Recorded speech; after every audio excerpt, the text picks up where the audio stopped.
A1 Pictures, un studio qui a su au fil des années trouver ses marques et se faire un nom parmi beaucoup de concurrents.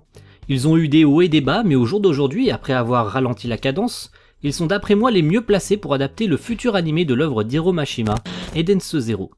Bonjour à tous, j'espère que vous allez bien, ici Sori-san et aujourd'hui j'aimerais qu'on parle un peu d'Edense Zero et de son animé. Les questions sont multiples, une date et un studio se font attendre, et beaucoup semblent frustrés avec un Mashima Sensei silencieux depuis quelques semaines. Malgré tout, et c'est pour cela que nous, youtubeurs, existons, je vais pouvoir, après de multiples débats en live et en vidéo, de pourquoi le studio A1 Pictures doit être l'élu pour adapter Edense Zero. Bon, avant d'en venir au fait, j'aimerais clarifier une chose. Concernant la saison finale de Fairy Tail, il faudrait commencer à comprendre après 2 ans qu'A1 Pictures n'était qu'un intermédiaire sur cette production et n'en était pas le studio principal. Ce que je cherche à vous faire comprendre, c'est qu'ils ne sont pas responsables de la qualité hasardeuse de la saison finale.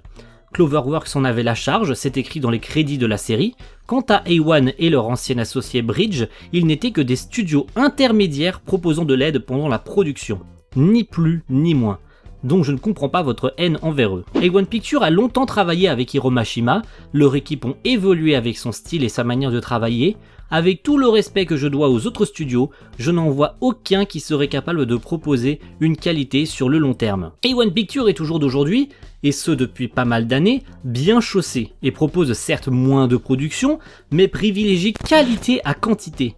Les chiffres parlent d'eux-mêmes, ils étaient depuis 2014 entre 4 et 5 animés par saison, ce qui fait presque 20 animés par an, là où en 2019 ils étaient à moins de 10 productions sur l'année complète, 6 pour être plus précis.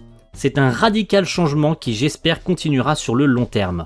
Ce qu'il faut aussi prendre en compte, c'est qu'un studio a un planning défini sur leur nombre de productions en cours et sur celles à venir. Le budget est déjà donné, l'équipe est déjà construite et la production est prête à démarrer. La période de diffusion joue aussi énormément, cela nous donne une approximation sur le temps d'attente quand la production va commencer et le nombre d'épisodes déjà prêts. Et qu'est-ce que vient faire A1 Pictures ici alors ? Eh bien c'est assez simple, Sword Art Online Alicization War of Underworld partie 2 sera bientôt diffusé avec 11 épisodes et le studio n'a pas encore communiqué sur leur future production. Ce qui pour faire simple veut dire qu'ils n'ont aucune production à venir après SAO. Alors ce ne sont que des approximations, attention, mais pas fausses pour autant.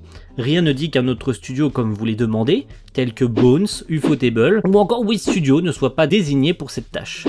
Mais je reste persuadé qu'une bonne équipe comme celle chez A1 Pictures, et ce serait un honneur à la réalisation, Shinji Ishihara, qui a géré tout l'animé de Fairy Tail du début à la fin sans passer la main, puisse revenir sur Edense Zero. Comme j'ai pu maintes fois le répéter, on ne change pas une équipe qui gagne.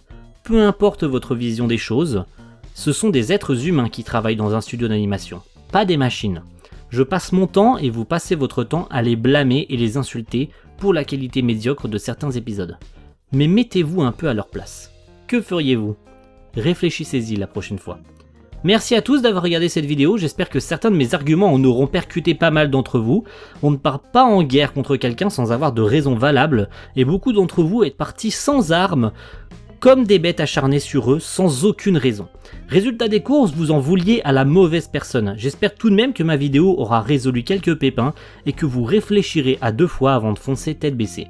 Merci à tous d'avoir regardé cette vidéo, et on se retrouve pour une prochaine. Ciao tout le monde. Bye.